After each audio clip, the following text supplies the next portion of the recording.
Welcome everyone, and today we came back with a new episode of Let's COSIp. I am Julien from France, and I am one of the new volunteers that joined the COSI team recently. In today's episode, we would like to introduce our new team and talk about the topic of our month campaign, Side by Side July. We want to raise awareness about tolerance and anti-discrimination. Here we have our guests, so Luciana from Spain, Nastya from Ukraine, and Hicham, who already experienced 7 months in COSI. And behind the microphone we have Rezi from Georgia, who is in charge of the technical aspect of the podcast, and Mariam, who is taking care of the promotion of this episode. Thank you for coming to our new podcast, and now let's COSIp. Let's start with introduction. So, can you tell us a bit more about yourself? What inspired you to join COSI and became a volunteer? Okay, so hello Juliette, nice Hello, to meet Hicham. you. Not really meeting you because we've known each other for 1 month now. Sure. So yeah, you said it yourself. I'm Hicham, I'm from France also. And before coming to COSI, I was a digital inclusion advisor, which implies to facilitate workshops with generally old people who are kind of out of the internet bubble. They don't have access easily to internet or computers or this kind of things. So I was basically teaching them how to use this, how to protect themselves with the security and these kind of things. And I decided to volunteer because I needed a change. I needed maybe a new challenge. And I didn't know at this point what I wanted to do with my life, to be honest. I know that I was kind of, even though I liked my previous job, I was a bit bored of it because I did everything what I wanted to do. And I just wanted to open a new chapter in my life. So yeah, basically that's this. Hello. Luciana. Well, as you said, I'm Luciana from Spain, and I just finished my studies like in December, more or less. So I was looking for, it's kind of like Hicham situation. I just wanted to do something different, and I wanted to explore more things apart from art because I have an artistic background. So I found this NGO and I thought it was very well prepared, very organized, and I really wanted to see countries from Eastern Europe. So that's why I decided to join. Okay, thank you. Hello, Nastya here, and thank you, Juliette, for inviting us to this lovely podcast. My reasoning to join COSI was also partly similar to Luciana's and Hicham, because I just finished my studies and I wanted to gain more experience in different fields, and I see volunteering as a great way of safely exploring different areas and seeing what fits me best. So yeah, but the decisive moment was probably when I arrived to one of the training courses of COSI and I fell in love.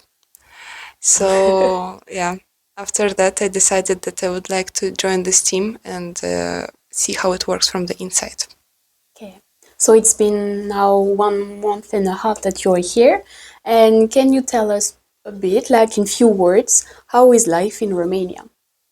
So, life in Romania.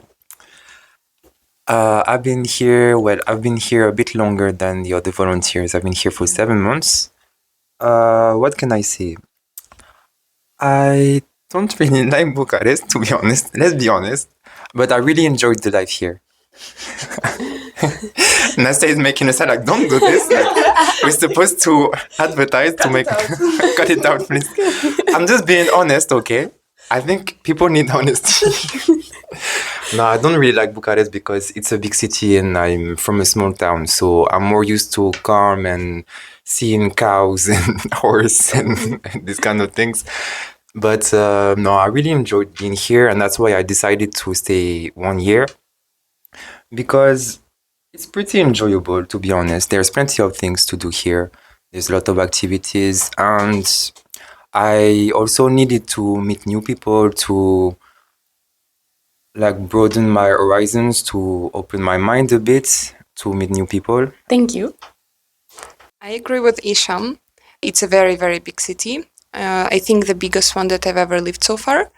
But what I love about this city is that there are plenty of people, and not only Romanians, but from all over the world. And I like meeting different people, so I really enjoy the multiculturality here and the chance to interact with different backgrounds. So, so I've only been in Bucharest, actually. I don't know how is the rest of Romania. Yes, it is a big city, as you guys said. I don't find it as overwhelming as other big cities that I've been. And I really enjoyed the events that are here. I feel like we have a lot of things to do every week. And I also really like the parks, of course. And there are a lot of parks in Bucharest. That's true. Yes, Bucharest is very, very green. I love it. Okay. So you are from France, Spain, and Ukraine. And what values do you think are more important when we are working in this kind of team, very diverse and with a lot of nationalities like ours? So, as our campaign mentions, I think tolerance is one of the most important values when you're working with a team of people with different backgrounds. I would also say empathy. Maybe this is more of a personal value, but I think it's so important to be able to understand the other person's emotions and trying to be as open as possible to just be kind, you know? In the world where you can be anything. Be kind. It's a good value. Yeah. So yeah, I would definitely say tolerance and kindness and empathy. Yeah, I completely agree with these values. And I would like to add also communication. Clear communication for me is the most important way to understand other people. That's why I try to be as honest as possible and as open as possible.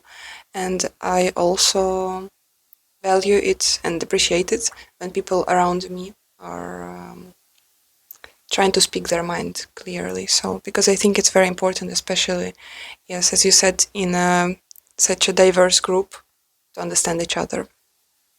During these 7 months, past 7 months, how can volunteering help someone grow in terms of tolerance and open-mindedness? But I think when you become a volunteer, you're already keen to tolerance because you're giving your time freely. Like you want to commit to something, you want to help other people, so you have all the basics, first of all. And what can I add? No, it helps a lot because you meet plenty of people while you're doing your volunteering. You discuss with different thematics. You have many discussions with people. You meet other people from different culture, from different religions, and of course, sometimes you will not agree with them. Sometimes you need to discuss. You need to. I don't know where I'm going, like talking like this, honestly. No, like basically, like it promotes tolerance. Volunteering, it helps a lot because you help a lot of people and it helps you understand them better. Basically, that's it. Okay, thank you. Quickly. You're welcome. So, in your opinion, all of you, how can volunteering contribute to promoting tolerance? So basically in our society, right, here in Romania, but also in other countries in Europe, anti-discrimination is not promoted publicly and it's not promoted in education, in the education system.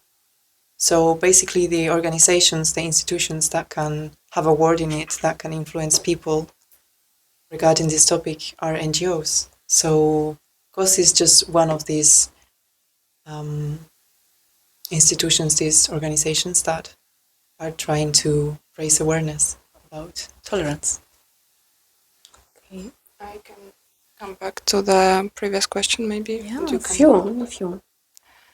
So I cannot talk about volunteering in general, but I can address the specific case of COSI because our organization is all of its actions are targeted at promoting tolerance in general, but also the volunteering itself. As you said, working in an international team, it helps to develop us as people. So, Luciana, you recently led an art therapy workshop with our team. Can you tell us what inspired you to make this art therapy workshop, and also how do you think art can help people explore or process feelings related to discrimination, inclusion, but also identity? So I feel like art is such a powerful tool to explore our inner emotions, our inner state. So of course I wanted to connect what I've been doing with what we do now in Side by Side July campaign. That's the root of my inspiration.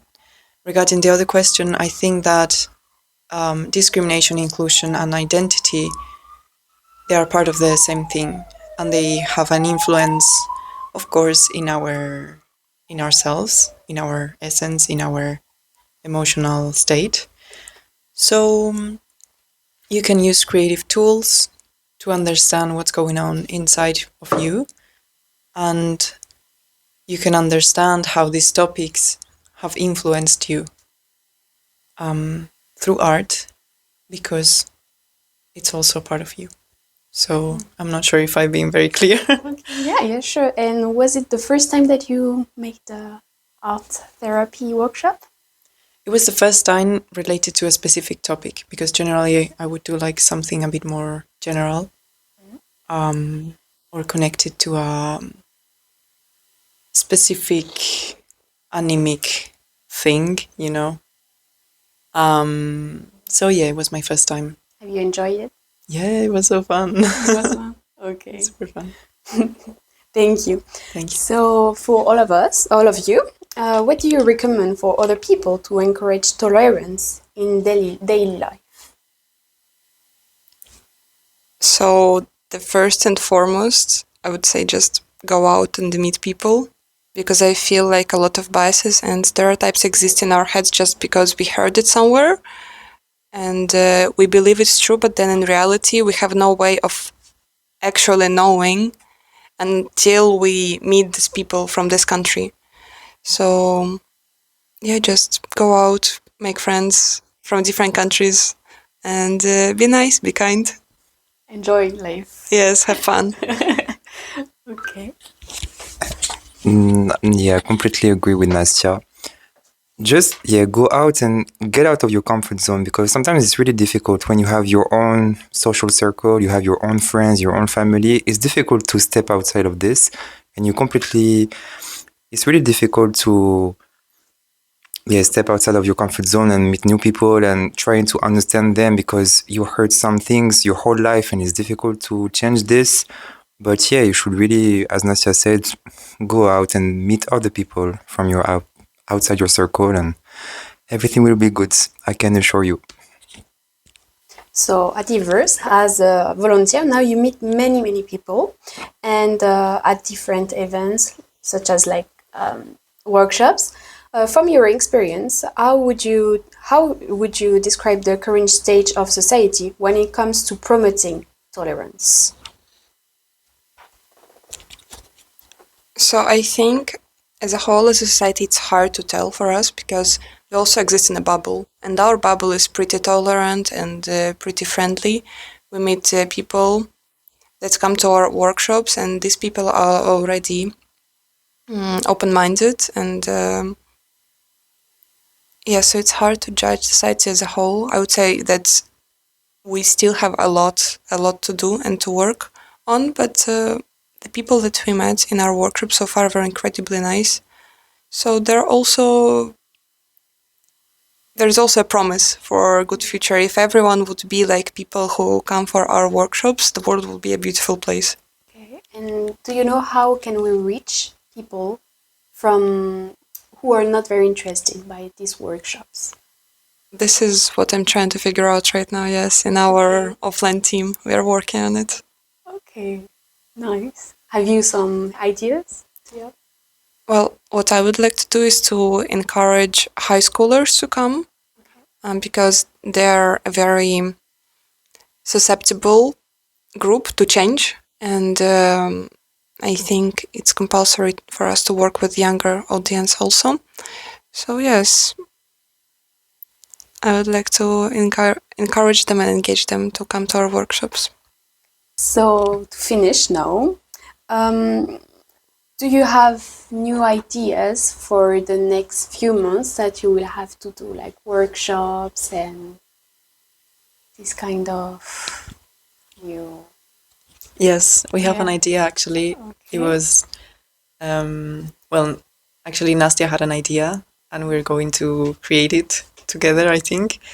We're going to do a dance workshop. Okay, So we want to nice. facilitate to show different dances from the world and dance together with the people, and we're looking forward to it.